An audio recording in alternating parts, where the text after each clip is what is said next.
I met a lady from KidsHub who are a one-stop shop for children with additional needs in their families, and we were discussing how children with additional needs don't really come into the library very much and how we could do more things for them.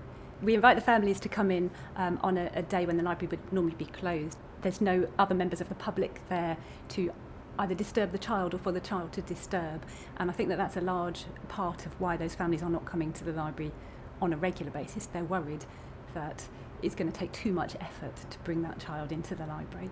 They come in and a lot of them aren't library users at all, which is nice. That's what we want. We want to reach those families that aren't yet using the services. So we tend to start with a little brief chat about what the library is, the fact that it's free, that you can borrow books, all those things that we sort of take for granted as librarians that people might not necessarily be aware of.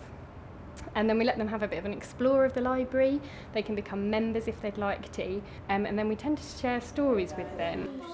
My story starts off with a girl called Sasha who gets 2 brand new pet gerbils. So some feedback we had was that one family takes their older child to the library all the time, but their younger child has never been able to go along. And so through the sort of closed library sessions and the whole family coming along, rather than just their child being able to access the library for the first time, you know, it was a real family event, and something like that's really beneficial. We've also heard from parents that their child wouldn't have stepped foot in the library before, but after going to one of the events, they felt that the child would be familiar with their surroundings. We'll get a blanket and I'll put it over their cage and then they'll fall asleep. Do you think that will work? Let me try it. Originally we were planning on the sessions being for children with autism who are the ones who generally need the library to be closed.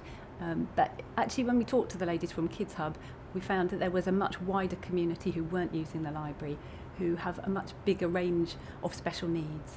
And so we opened it out to everybody. It's not just about what the children can do in the library, it's what we've got to offer the grown-ups as well. We've been promoting the e-library. We have electronic books that they can download from home, so on a day that perhaps they can't get to the library, they can still access it from a distance. We are now interacting with young people that we hadn't come across before. I hadn't really understood what it meant to be autistic and non-verbal, but now I'm slowly gaining the skills to maybe unlock those children and get communicating with them if I just see them at a play day event we're doing promoting the library, or if they are in the library. So I think the nice thing about the project is it's changed my life and the life of the other staff. I think for the children with the additional needs, it's changing their lives dramatically, and that they're now becoming familiar with an activity that other children would just take for granted. They come into the library, they can use it as an ordinary user, either during our quiet time or when we're open. Some of them have kind of moved on and now come back when the public are there as well, which I think is a huge step forward. I got the feeling that it was mainly just for children with disabilities, but I thought I'd bring my other son along and just let him explore the library in general, not necessarily the story time. But I think overall it was a pretty good experience coming here as a family and doing the story time. I think it was very good. I think definitely a positive experience, I would say.